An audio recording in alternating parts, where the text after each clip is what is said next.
It began with a sound no one in Roswell had ever heard before. On the night of July 2, 1947, the desert outside this quiet New Mexico town was struck by a violent storm. Thunder rolled across the sky. Lightning tore through the clouds. But sometime after midnight, another noise cut through the darkness, a sharp, explosive crack, unlike thunder, unlike anything familiar.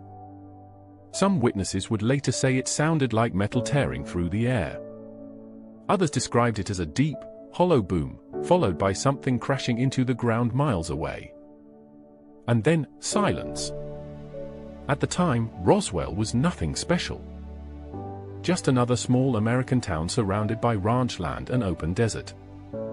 But nearby sat Roswell Army Airfield, home to the 509th Bomb Group, the only military unit in the world equipped with atomic bombs. That detail would later become impossible to ignore.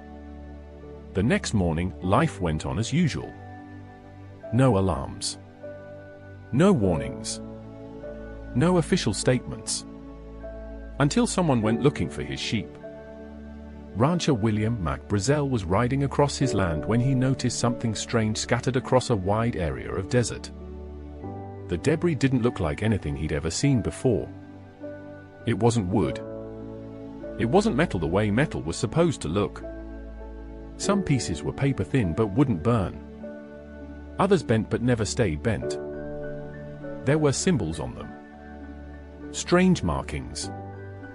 Almost decorative. Brazel collected what he could and brought it into town. That decision would change history. When word reached the nearby military base, officers took immediate interest. Not casual curiosity, urgency. Trucks were dispatched. The debris field was sealed. Soldiers began collecting every fragment they could find, moving quickly, quietly, and with authority. Within hours, the story was no longer just a rancher's discovery. It had become a military matter. And then came the headline that would echo through history. On July 8, 1947, the Roswell Army Airfield issued a press release stating that they had recovered a flying disc. Not a weather balloon. Not debris from an aircraft. A flying disc.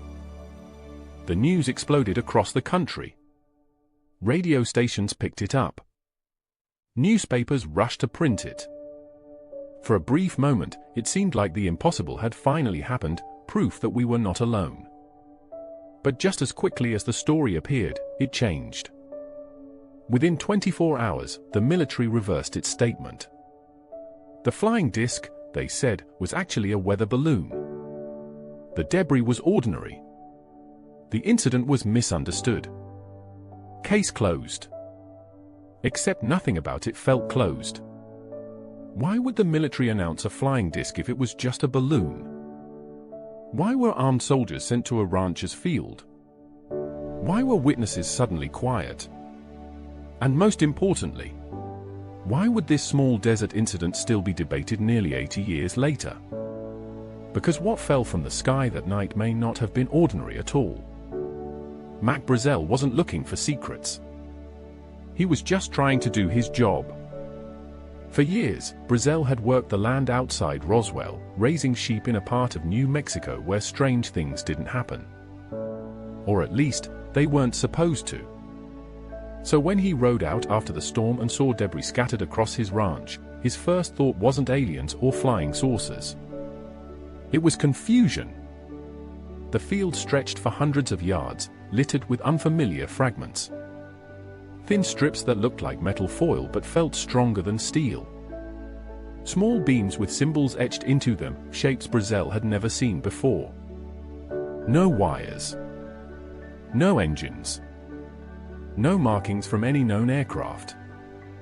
He tried to burn some of it. It wouldn't burn. He tried to crush it. It bent, then snapped back into shape. This wasn't normal debris. At first, Brazel didn't say anything. Ranch life teaches you to mind your own business. But after hearing radio reports about flying discs being seen across the country, he began to wonder if what he found was connected. So he went to the authorities. When Brazel arrived at the sheriff's office with a box of debris, the reaction was immediate. Sheriff George Wilcox took one look and made a call, not to a local office, but straight to the military. That's when things changed. Military officers from Roswell Army Airfield arrived quickly. They didn't laugh. They didn't dismiss the debris. They took it seriously. Very seriously. Brazel was escorted back to his ranch, where soldiers spread out across the land, collecting every piece they could find. Witnesses later said the debris field was massive, far too large for a simple weather balloon. Then Brazel disappeared. For several days, no one in town saw him. When he finally returned, people noticed something strange. He was quiet. Guarded. He avoided questions. Friends later claimed he told them he had been warned not to talk about what he saw. Even more unsettling was how the story was rewritten. Newspapers that originally reported a flying disc now ran photos of Brazel posing with balloon debris, smiling awkwardly. The military explanation was clear: it was nothing unusual. Just a weather balloon. End of story. But those who knew Brazel said the man in those photos wasn't the same man who found the debris. Something had shaken him. Years later, witnesses began speaking out. People who claimed to be at the ranch. People who said they handled the debris. People who described materials that couldn't be cut, burned, or broken using known tools. Some even claimed the debris wasn't the only thing recovered. They spoke of sealed trucks, of guarded convoys, of something removed from the desert under heavy security. If it was just a weather balloon, why the secrecy? Why the silence? Why the fear? The discovery on Brazel's ranch didn't just spark rumors, it ignited a mystery that would grow larger with every passing decade. And the military's next move would only deepen it. What happened next is the reason the Roswell incident never went away. On the morning of July 8, 1947, something extraordinary occurred. The Roswell Army Airfield didn't hide the discovery. They didn't delay. They didn't use vague language. They went public. A press release was sent to local newspapers with a statement that stunned the nation. It said that personnel from the 509th Bomb Group had recovered a flying disc from a ranch near Roswell. Those words were not accidental. Flying disc was the exact phrase being used across America to describe the strange objects people were reporting in the skies. Within hours, the story was everywhere. Headlines spread fast. Radios interrupted regular programming. For a brief moment, the world seemed to hold its breath. People wondered if this was it, the confirmation humanity had been waiting for. And remember who made the announcement. Not a random base.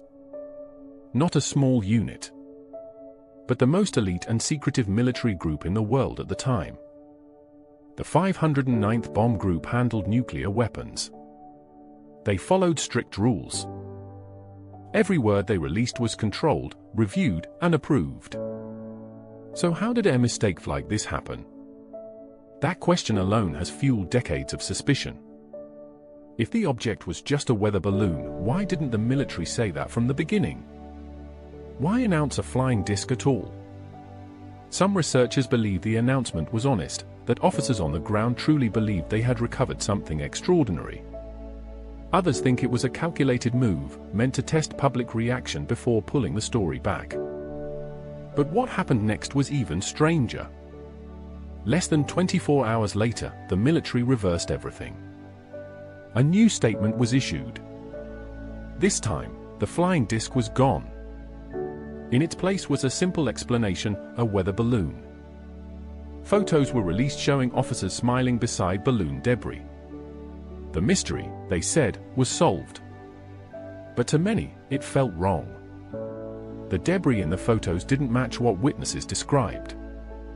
The urgency didn't match a balloon recovery. And the sudden shift in messaging raised serious questions. Who ordered the change? Why the rush to close the case? And why did the original statement vanish so quickly? Even journalists at the time noticed the inconsistency. Some quietly questioned it. Others moved on. But the seed of doubt had already been planted. Because once the idea of a flying disc entered the public record, it couldn't be erased. Years later, former military personnel would claim the balloon explanation was a cover story. They said higher authorities stepped in. That the real debris was flown elsewhere. That the public version was designed to end the conversation before it began. If that's true, then Roswell wasn't a misunderstanding. It was a controlled shutdown. And the people who were there, the ones who saw the debris, the ones who heard the first announcement, they never forgot it. Because once the truth was changed, trust was broken. And from that moment on, Roswell stopped being just an incident. It became a question. The new explanation arrived fast. Too fast. Almost overnight, the story of a flying disc vanished and was replaced with something far less exciting, the weather balloon. According to the military, the debris found on the ranch was part of a classified balloon project used to track weather conditions. Case closed. Except the explanation didn't fit. People in Roswell knew what weather balloons looked like. They had seen them before. Farmers, ranchers, even local military staff had recovered balloon debris in the past. None of it matched what witnesses described from Brazel's ranch. The materials were wrong. The reaction was wrong. The secrecy was wrong. And then came the pressure. Several witnesses later claimed they were warned not to talk. Some said military officers told them their lives could be ruined if they spoke publicly. Others said they were simply scared into silence. Whether through threats or fear, the result was the same. People stopped talking. Years later, Brazel's family would say he regretted ever reporting the debris. They believed he felt used. That his discovery had been taken from him, rewritten, and buried under an explanation he knew wasn't true. But the weather balloon story didn't last forever. Decades later, the US government quietly updated the explanation. This time, they said the debris came from Project Mogul, a top-secret Cold War program that used high-altitude balloons to listen for Soviet nuclear tests. This new explanation raised even more questions. If Project Mogul was so secret, why announce a flying disc in the first place? Why release photos at all? And why wait decades to tell the public the truth? Critics pointed out something else. Project Mogul balloons still used known materials. Rubber. Foil. Wires. Nothing that behaved the way witnesses described. No metal. No unbreakable beams. No strange symbols. And then there were the reports the government never addressed. Stories of debris being flown out under guard. Stories of sealed crates. Stories of something recovered that wasn't debris at all. The official narrative kept changing. But the doubt stayed the same. Each new explanation felt less like clarity and more like damage control. By the time the government finished explaining Roswell, it had told 3 different stories: a flying disc, a weather balloon, and a secret surveillance project. And none of them fully satisfied the people who were there. Because when a story changes that many times, it stops feeling like truth. It starts feeling like containment. And as the years passed, something else began to happen. People who had stayed silent for decades began to talk. Former military personnel. Civilians. Family members of witnesses.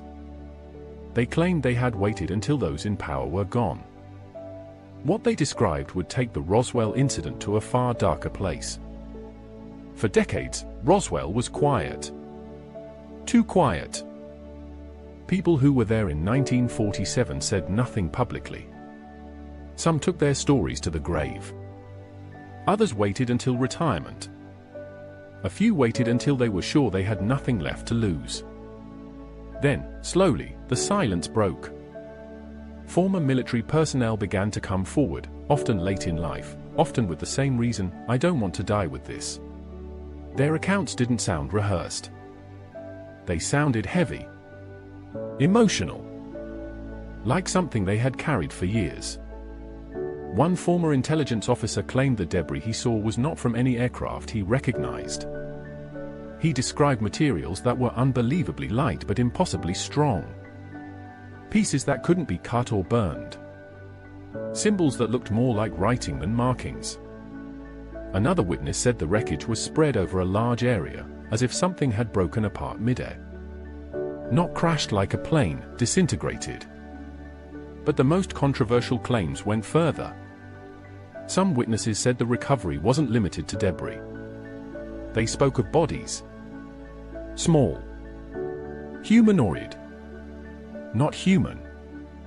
These claims are the most disputed, and for good reason. There are no official photos. No physical proof. Only testimonies, consistent in detail, separated by time, given by people who had nothing to gain. According to these accounts, the bodies were removed quickly, transported under heavy guard, and flown out of Roswell.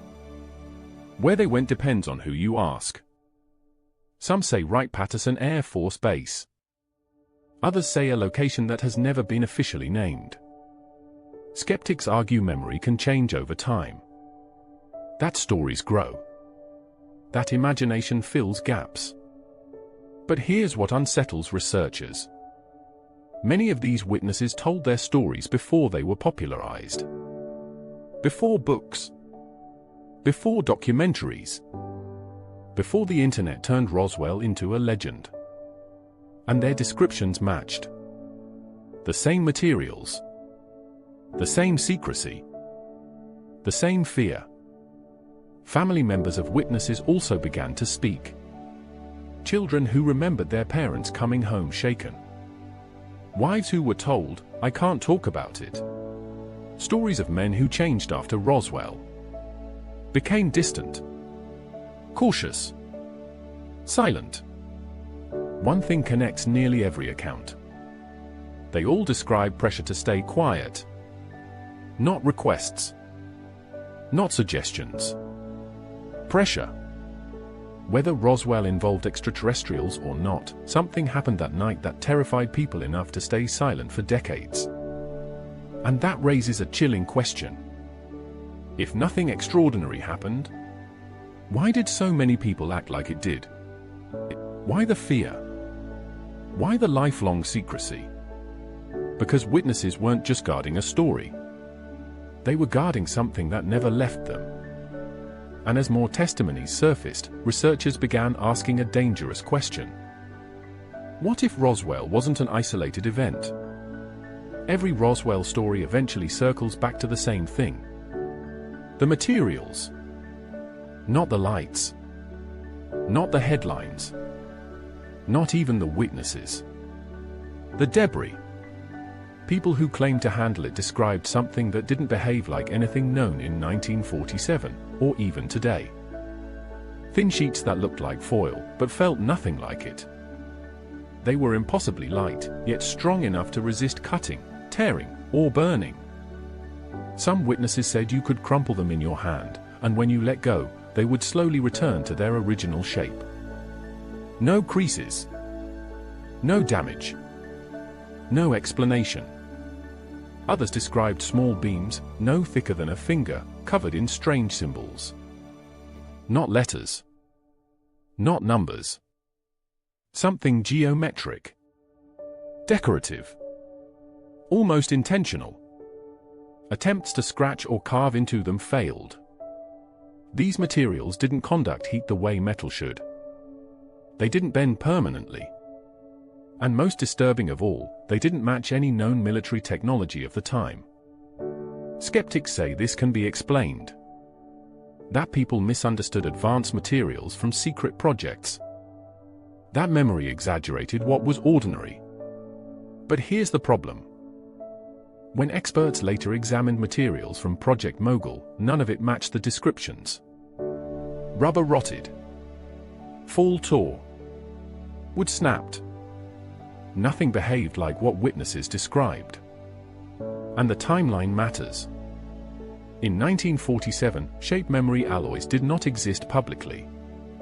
The idea of materials that could bend and return to shape wouldn't be seriously explored until decades later. So how did ranchers and low-level military personnel describe something so precise? Some researchers believe the debris was not built for flight as we understand it. That it wasn't designed to crash, land, or even be seen. That it operated on principles we still don't fully understand. Others suggest something more unsettling. What if the materials weren't advanced? What if they were foreign to our physics entirely?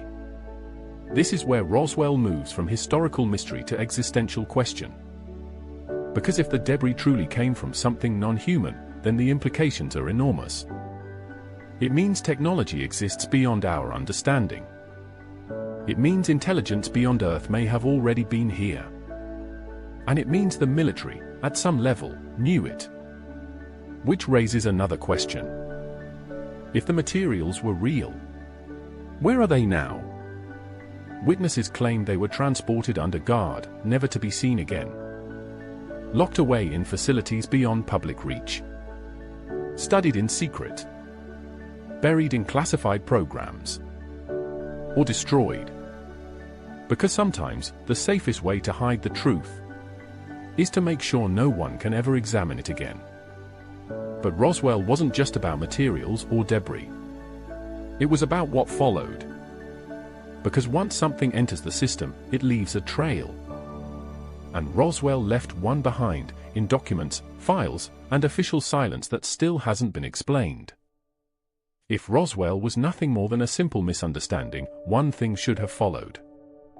Clarity. Instead, what followed was silence. For decades, the US government refused to seriously address Roswell. No detailed reports.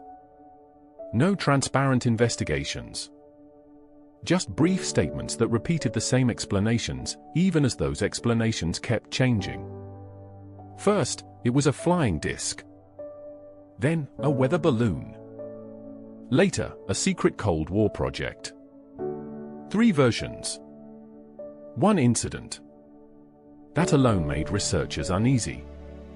When pressure grew in the 1970s and 1980s, fueled by whistleblowers and public demand, the government finally responded with official reports. Thick documents. Technical language.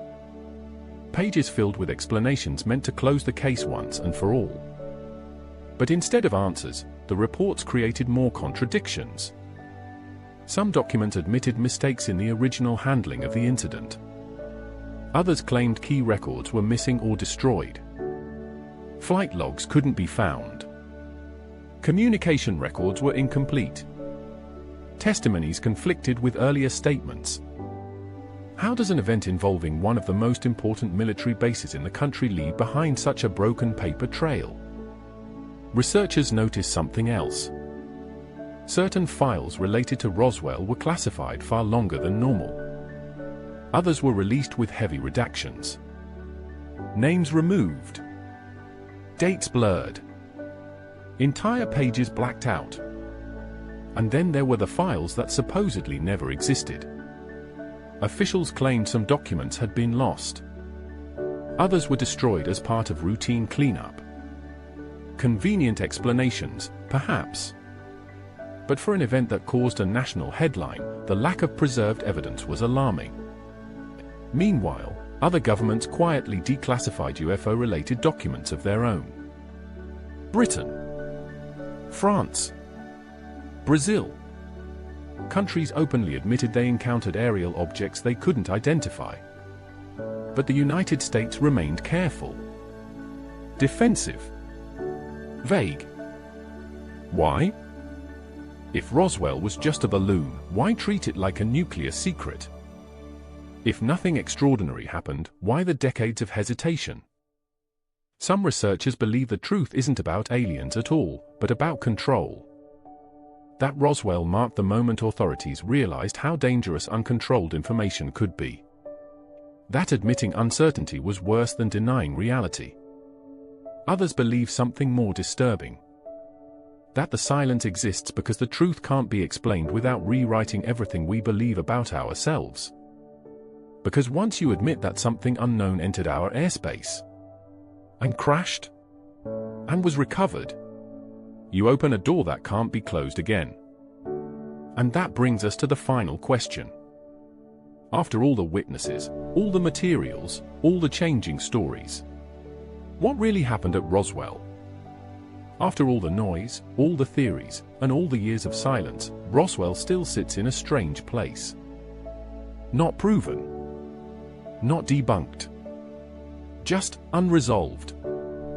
That alone is powerful. Because if Roswell truly was a simple weather balloon or a Cold War surveillance project, it should have faded into history like countless other military accidents. Instead, it became the most famous UFO incident of all time. And that didn't happen by accident. What makes Roswell different is not one single piece of evidence. It's the pattern. The sudden announcement. The immediate reversal. The changing explanations. The missing files. The frightened witnesses. The materials that didn't make sense. Each piece on its own can be argued away. Together, they form something harder to ignore. A story that doesn't behave like a lie. And doesn't behave like the truth either. Some researchers believe Roswell was the first time humanity encountered technology not made by us and didn't know how to handle it. That panic, confusion, and fear drove the cover-up more than malice.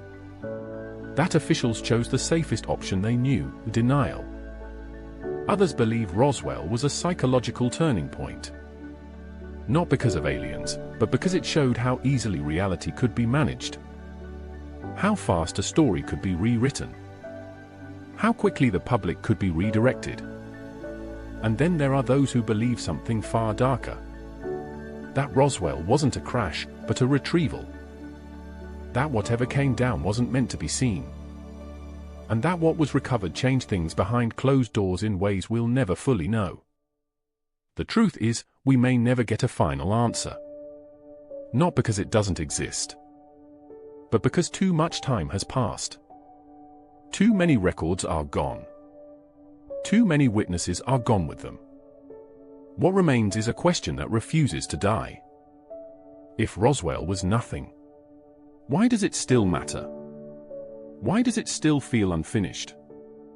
Why does every new UFO disclosure somehow lead people back to that same desert in New Mexico? Maybe Roswell wasn't about aliens at all.